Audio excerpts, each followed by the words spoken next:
Salam doganlar, dostlar diýip başlady. Aylak korkada soňra. Ne diýdi adamlar?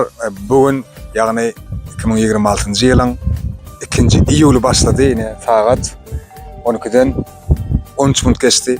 00:13 saat. Biz bugün garaşdyk 2-nji iýul Desan Video Studio esaslandyrjysy Halipamyz Nazarberdi Garrypyň bugün doglan güni.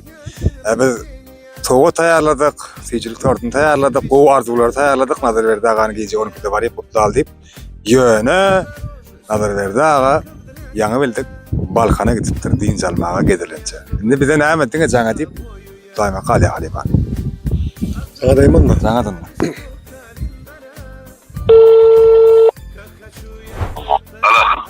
Alo, salam aleyküm Halifa.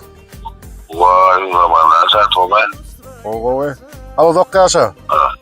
Tamam. Selamun aleyküm. Vay aleyküm. Nazarberdi ağa devral men. İsmailov. Avu.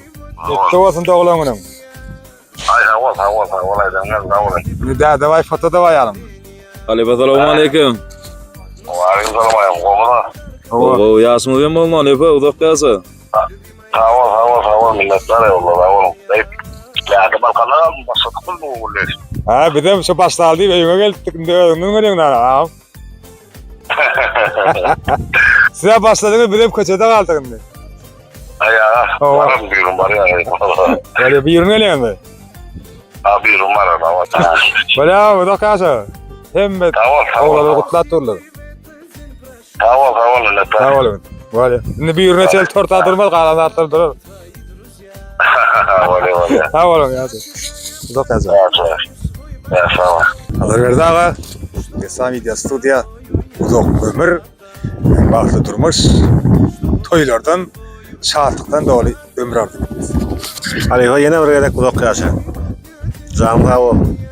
Toyun kap bol. Halipa uzak gelsa. Görjüň oğluk bolsun bala çaňa onna. Bular ýyzyň solmazdan lajan. Toýlan käm bolsun.